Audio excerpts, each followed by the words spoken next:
Et pour en parler, nous recevons sur ce plateau M. Fahmi Saïd Ibrahim, ancien ministre des Relations extérieures et président du Parti pour l'Entente comorienne. Merci d'avoir accepté notre invitation. C'est moi qui vous remercie. Alors, Monsieur Ibrahim, nous l'avons vu, un nouveau gouvernement a pris fonction aux Comores. Il s'agit du troisième de l'ère Ikililou Douanine. Comment expliquer ces nombreux remaniements? Qu'est-ce qui ne fonctionne pas aux Comores? Écoutez, je pense qu'il a fait ce remaniement parce que, comme il a été dit par votre éditorialiste, il y a eu des élections législatives qui ont eu lieu, donc il a bien fallu qu'il réajuste. Mais en réalité, c'est un non-événement, il n'y a rien d'intéressant. C'est les mêmes personnes qui ont échoué pendant 4 ans et ils vont naturellement échouer encore une fois. À part une ou deux personnalités qui sont rentrées dans ce nouveau gouvernement, c'est les mêmes. Pourquoi changer d'ailleurs une équipe qui a si bien perdu pendant 4 ans? Maintenant, on peut espérer une seule chose, c'est qu'avec les nouveaux membres du gouvernement, qui au moins ils redonnent un peu de défense de la légalité et que les élections à venir se passent dans les meilleures conditions. C'est la seule chose, le seul objectif que l'on puisse assigner peut-être ou attendre de ce gouvernement, que au moins le calendrier soit respecté et que les choses se passent dans la plus grande transparence et régularité. Sinon, la question économique, sociale, avec 5 mois d'arrière et tout le reste, très sincèrement, on n'attend rien du tout. Quelles doivent être justement, selon vous, les priorités de cette nouvelle équipe gouvernementale?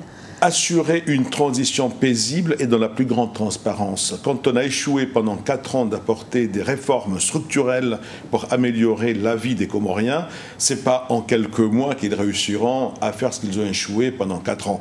Personne ne s'y attend à grand-chose. Le peuple comorien est béat. Ils ont lamentablement échoué. Le président Ikililou, il y a eu des violations en répétition. La dernière en date, vous le savez certainement, c'est ce qui s'est passé à l'Assemblée nationale, où on a vu l'armée pénétrer dans l'enceinte même de notre Assemblée, où l'on a vu le président de la République qui a signé un décret pour suspendre le secrétaire général d'une Assemblée nationale, alors que la séparation des pouvoirs voudrait que le président n'ait aucune emprise, ni ne prenne aucun acte administratif sur un pouvoir qui n'est pas du tout le sien. Voilà ce mélange d'incompétence et d'absence de volonté pour apporter de vraies solutions pour le pays. Mais sincèrement, je ne voudrais pas leur juger. Le peuple a déjà jugé, ils ont échoué.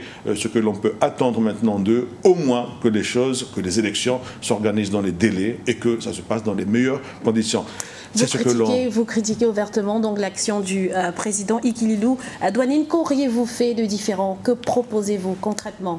Vous savez, d'abord, c'est dans les réformes structurelles. Un président qui est élu, le président actuel a eu toute la chance du monde. Aucun chef d'État ne s'est retrouvé avec une manne financière qui découlait d'un programme de citoyenneté économique et il aurait pu, à travers cette manne financière, apporter de vraies solutions. L'assainissement des finances publiques, maîtriser les dépenses publiques.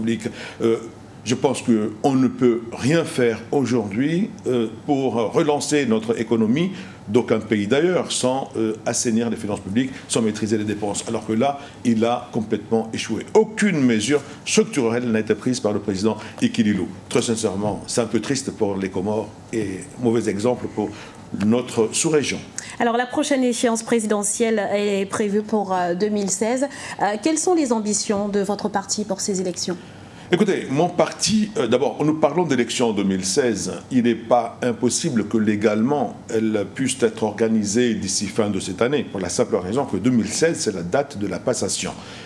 Maintenant, l'ambition de mon parti, nous nous inscrivons dans une logique d'alliance avec un partenaire, le parti Djoua, qui est le parti de l'ancien président avec qui j'ai travaillé, où j'étais son ministre des Affaires étrangères. Ce partenariat voudrait qu'aujourd'hui, si le candidat, si Sambi se déclarait candidat, je le soutiendrai tout naturellement avec mon parti. Et je pense qu'on ne peut pas tous être président dans le pays, il faut savoir faire aussi de concessions. Et cette alliance cela, je voudrais aussi montrer que l'on peut aussi jouer un bon second rôle qu'un mauvais premier rôle. S'il était candidat, je le soutiendrai sans équivoque, et je le dis, cela dès le banc.